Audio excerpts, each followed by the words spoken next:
Welcome back to SnowRunner. You join us today in the brand new vehicle we unlocked in the last episode, but we'll talk about that in a moment. We are looking at the mission across the river today. We're at the drilling site in Smithfield Dam, Michigan, and we're going to take this Curtainside trailer across a little bit of water to Sherman Island. That is the plan. We're in the new vehicle. This is the International Transtar 4070A. If you haven't seen how we achieved this, have a look at last episode. That's when we actually unlocked this vehicle and found it in the bog and got it back to the garage. I've got a bit of a problem. So I was looking forward to talking about this vehicle. I've really enjoyed driving it to the drilling site, and I was looking forward to telling you guys how good it is. But we're already stuck. That's not good. Right, I'm going to keep trying to get this trailer out. Let's talk about... I've got to look at my notes while I do this, because I've had to make notes of different vehicles and what we've changed, what we've added to. So, for the International Transtar 4070A, we've only made one change to it, and it is the tyre. So we've added off-road 39-inch UOD-free tyres to it. Now, you may notice on the just above the gears, there is no diff lock. There is no all-wheel drive. So it doesn't have the two things that all-wheel drive, I think, is more important than diff lock, but the two things that we rely on a lot of the time when we're in sticky situations, such as this one, to be fair. We'd normally rely on those kind of things. Doesn't make it a bad truck. Well, no. I don't think it is. It made it all the way here absolutely fine. Not getting stuck once. I know it's stuck now, admittedly, but it wasn't stuck before. All the way here. I will say it comes across as quite a powerful vehicle. It is extremely powerful. Even when you're driving it along, it gets speed really quickly. Its engine is an SI 6V2380. So the Fleet Star has a SI 6V2100T. Now, it doesn't really tell you what engine is better than what, so I'm guessing. But the Fleet Star has the same engine as the Chevrolet Kodiaq C70. I would say 2380 is a stronger, bigger engine than the 2100. That's my thinking anyway. And it does power to weight ratio, for comparison, is S+, whereas the Fleet Star is an A+. This is something I've started doing, is noting down the different vehicles and all the different stats, just so I can work out, is it good, is it bad, what should we be using. Durability and fuel consumption. Durability is B+, fuel consumption is B. So, power to weight ratio, it is the strongest out of the four trucks we currently have. We've got the Fleet Star, the International Transtar now, the GMC and the Chevrolet Kodiaq. It is the only one with an S+ rating of power to weight. Fleet Star and Chevrolet Kodiaq C70 are both A+, and GMC is A when it comes to power to weight. Durability, it is joint last. I'd say joint last with 3 of the 4 though. So the best vehicle we currently have for the durability is A-, and that is the GMC. The Fleet Star, the Transtar and the Chevrolet Kodiaq, all B+ for durability. So that's not a bad thing. It being a bit lower isn't that bad. Fuel consumption, it is joint last again, but it is still, there's only 2 winners and 2 joint last. Fleet Star and Chevrolet Kodiaq are B+ for fuel consumption. Transtar and GMC are both Bs, but it also holds the most fuel out of every vehicle we have with 265 litres. In comparison, the Fleet Star is 240, GMC is 240 and the Chevrolet Kodiaq is 200. It also carries long logs, but that's it. Doesn't do short, doesn't do medium, only long logs, which is an interesting one. But so, as far as I'm concerned, it is more powerful than the Fleet Star. Doesn't necessarily make it better, but it is definitely more powerful. Now we've got to cross the river here. This was the bit I wasn't looking forward to. I noticed there was some rocks under the water, and I kind of thought, well, that's the way we've got to go. I'd actually driven to this edge and had a look just before we started actually recording, because I wanted to see which way are we doing this, because if we can't make it across, we've got to drive all the way up around the other side and come across that way. So I just wanted to be sure of what we're doing. But the trailer is bogging us down, and we have this issue with the Fleet Star. When it's carrying a trailer that's linked to the back of it, it struggles. When it has something directly on its back, it's absolutely fine. And I think this may be the same issue with the trailer we've got now, and it could be just because it hasn't got all-wheel drive. I don't know if we can add it. I didn't actually check that, whether we can add it to the vehicle or not at a later date via an upgrade or something. but currently it hasn't got it, so we've got to go without that. And now I could have made this job easier. We could have used the Fleet Star. The Fleet Star's also, has it got the raised suspension? Let me check my notes again.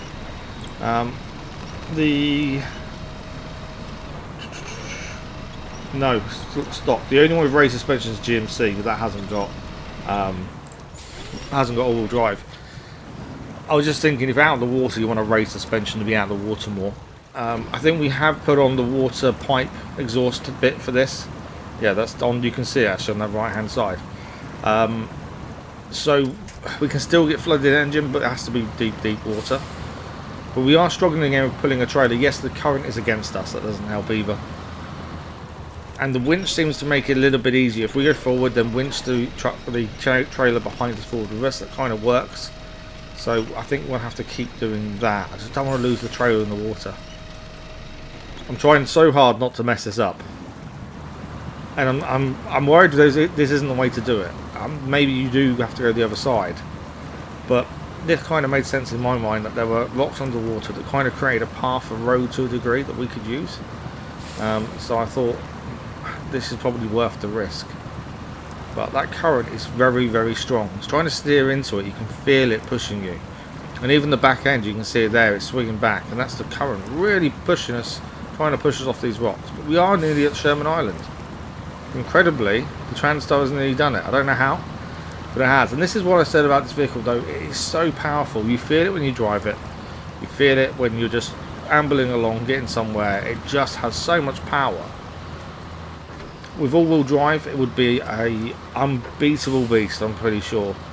At this point, though, he doesn't have it, and it makes up for that because of its power. We did get into the muddy situations on the way, but it soon got out of them because of the power it has. So I think this could be a good vehicle for us going forward. But out of all that talking, we've already done it. It's task complete. We've made it across the water, and the curtain trailer, I'll just knock my phone off. The curtain trailer is now done. I'm really happy with that. That went really well. Now, that hasn't taken us very long, and I have got a second plan for us to do today. So, tools delivery. This actually was a job we picked up a little while back. The trailer we have to go and deliver is just across the river from where we are now, on the other side, and we have to take it all the way down to the warehouse. So, we're already on Sherman Island. We can see where we've got to go for the next trailer. Surely there's a path across. If there's a path to get to where we've got now, there must be another path back. So let's see if we can find it and go and pick up this trailer, and then we can get the other job done. And that's 2 jobs in 1. It's always the aim on these episodes to do as much as we can in 1 episode. So there must be a way across, although this doesn't look good.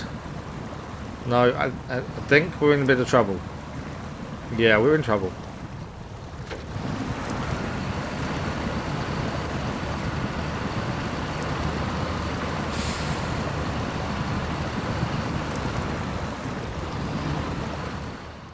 That did go badly wrong. We have recovered the Transtar, and we've actually arrived where we need to pick up the trailer for tools delivery. There was no point showing you the journey here because we're about to do the same journey back. So I didn't mean to do that. Let's just damage the vehicle before we start, shall we? So the Sherman Island job went really well in the end. I was really worried. I wasn't actually worried about this job, but now I am because we couldn't get across the water to get to it. But we've also found the Transtar isn't brilliant pulling a trailer, which now worries me also. But I was adamant today we're not using anything else but the Transtar. I think the Fleet Star would have been okay for this job. Although there's one bit of this job I'm worried about, and it's not the main bit. It's this star.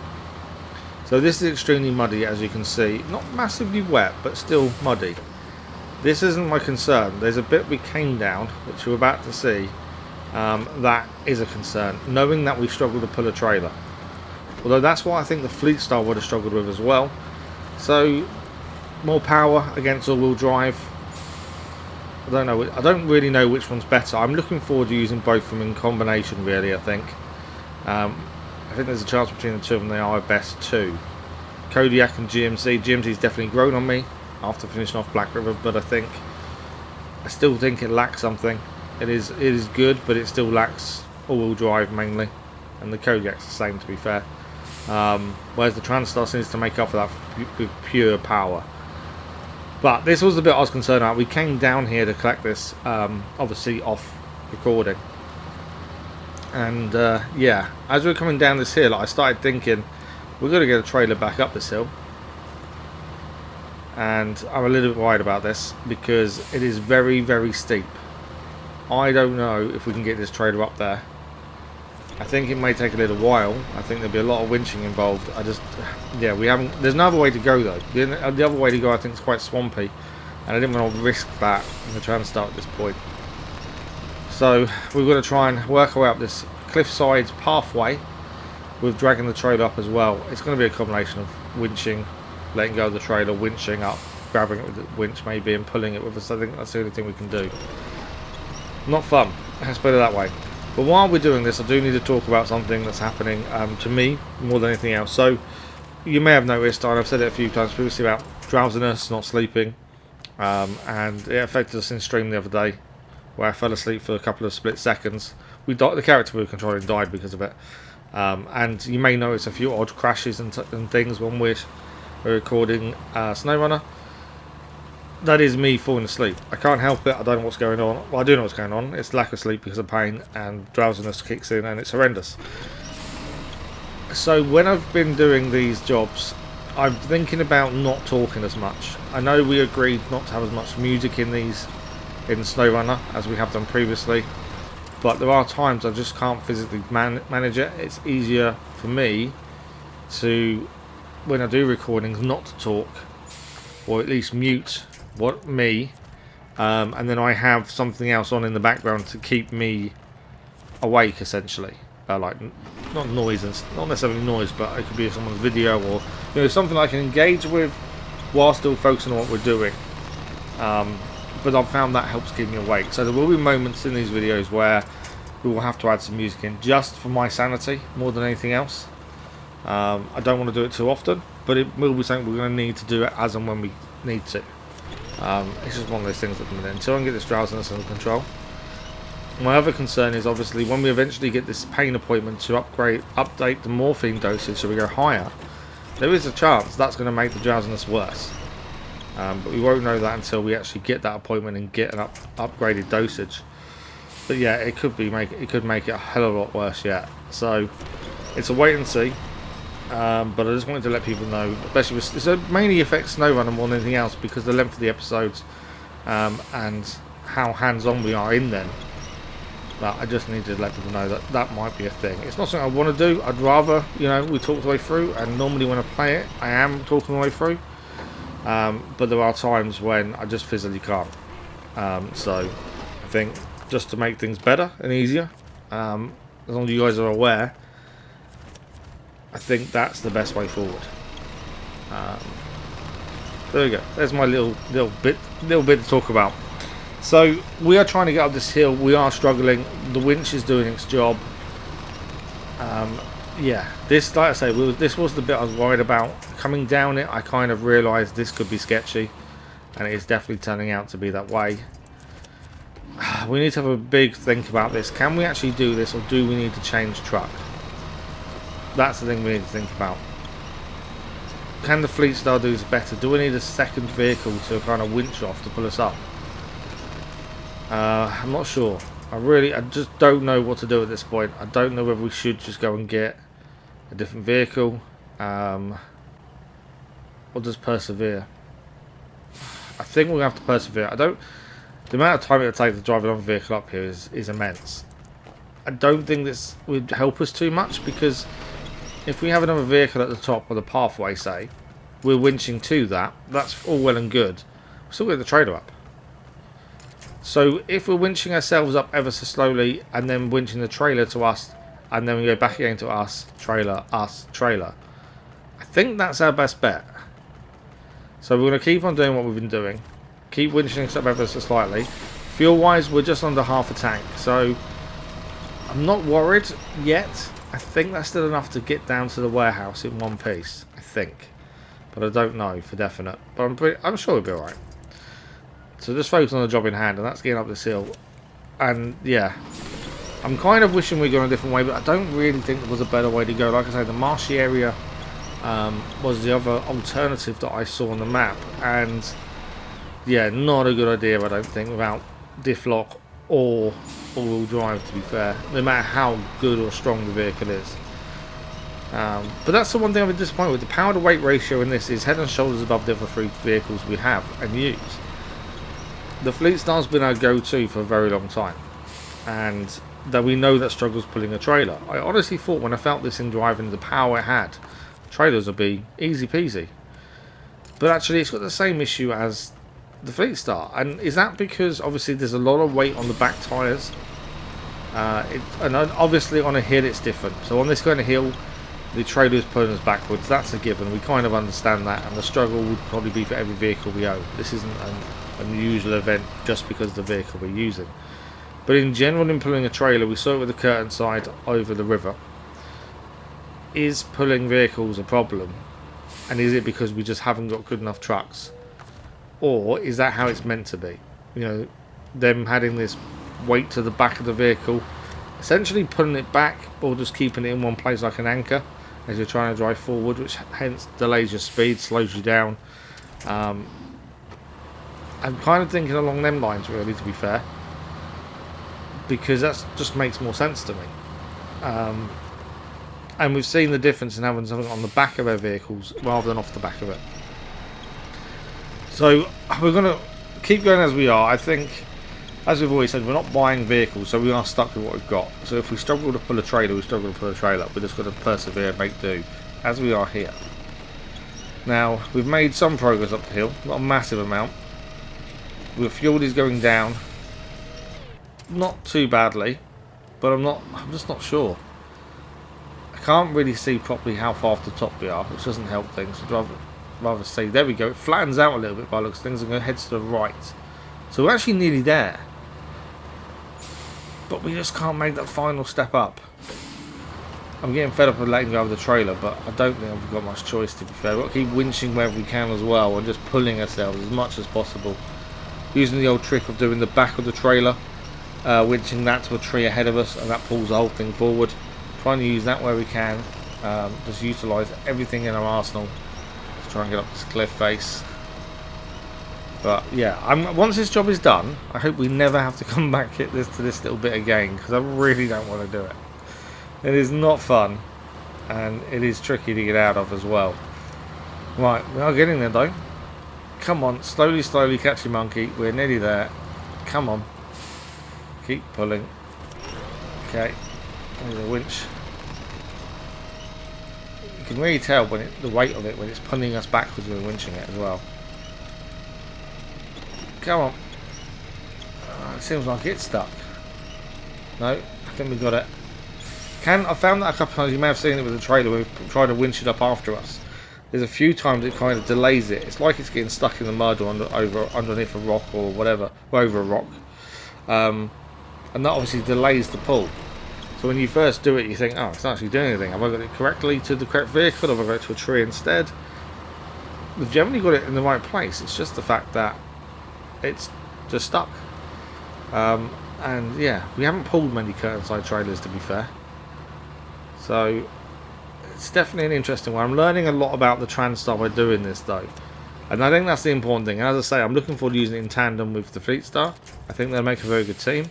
We're not getting rid of the GMC or the Kodiak. We don't sell a vehicle anyway unless we need the money, but we'll always buy it back.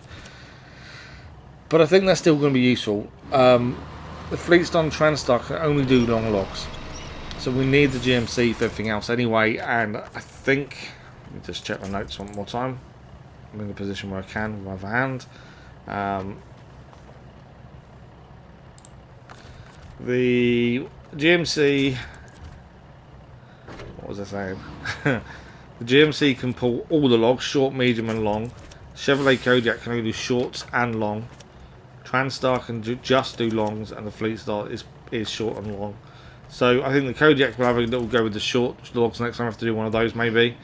GMC is the only vehicle we have that can do medium logs anyway, and then long logs between the Fleet Star and the International Transtar I think are going to be the way to go forward. Originally with the logs we did in Black River, I wanted to take it turns per vehicle per run, but then we found we couldn't. Well, we only had one vehicle that could carry medium logs, and that was the GMC. So after figuring that one out, we kind of have to now plan ahead a little bit for these kind of jobs when they appear. I think there is one here as well. It's coming up shortly, I think, in terms of the list of missions, which I'm not looking forward to. It's not going to be fun. Right, we were getting quite close to the summit. I know it's got dark and it's going to be really tricky to see now. But we've still got to just persevere and just keep pushing as much as possible. The Transtar is down to about a quarter of a tank of fuel. That's more of a worry now. I wasn't worried about that until now. But now there's an issue.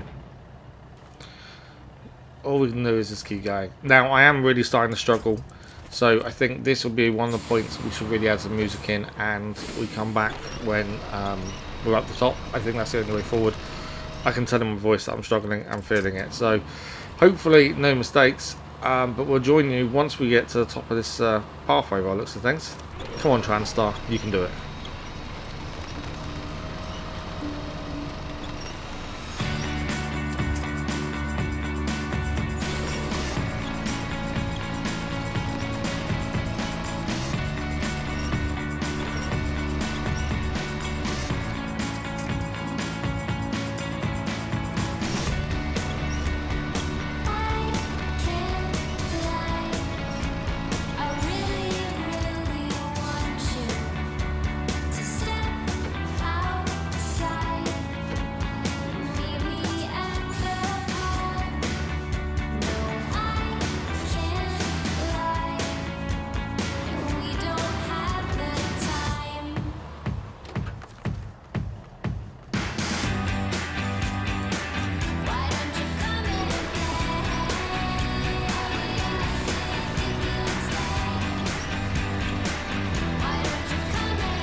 And we have made it. We've got to the top. It wasn't too bad, to be fair, in the end. I struggled massively. There were moments when I must have been doing things with my eyes shut because I was quite bad. But we made it to the top. That's the important thing. Fuel is now a big issue, but I have a plan. And like all plans, it generally works out. Fingers crossed. So we have a trader store up this side of the map. I wonder, can we buy a fuel carrier trailer? Would it already have fuel in it? If it does, that solves our fuel problem. If it doesn't, then, well, we've got to then come all the way back with a different vehicle to fill us up, which I don't want to do. So if we can solve this ourselves, I will. A fuel carrier trailer isn't really a waste of money either, because it'd be handy to have one up here for when we have to cross over to the next map through that crossing, because every journey up here is going to really take its toll on our fuel.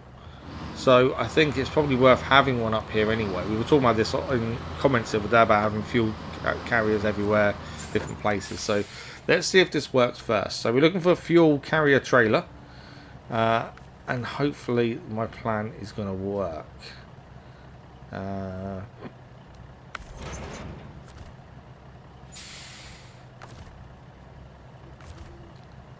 Okay, has it done it? Yes, worked. The fuel carrier trailer worked. I don't want to say that's a bit of a cheese. I suppose in a way it could be seen as one, but at the same time we needed these anyway. Trader stores are there for that very reason, and yeah, I'm surprised it comes with fuel. I would have thought you'd have to go and fill it up somewhere, but there we go.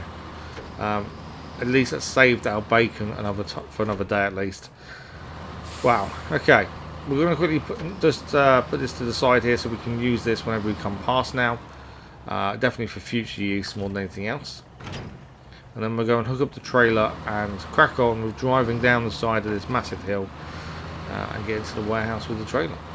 But for me, I think this is the time of game for me to be a bit quiet and just crack on. Apologise in advance for any dodgy driving, for any mistakes I make by not being fully awake. But we'll see you when we're near the warehouse, I think.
And we're just coming up to the bridge now. Oh, this has been a journey and a half. There were several moments there I definitely didn't have my eyes open for. Yeah, it's one of those things. It's not the only game that does it to me, but it's more noticeable in these videos than it is others, I believe. I personally think anyway. Okay, so we're going to deliver this, and that should be job done. That will be tools delivery done, and that is 2 jobs done in one episode once again. And that is us for today. Thank you for joining us. Next time we crack on with more jobs around Smithfield Dam. But until then, thank you for watching, and we'll see you with more SnowRunner very soon.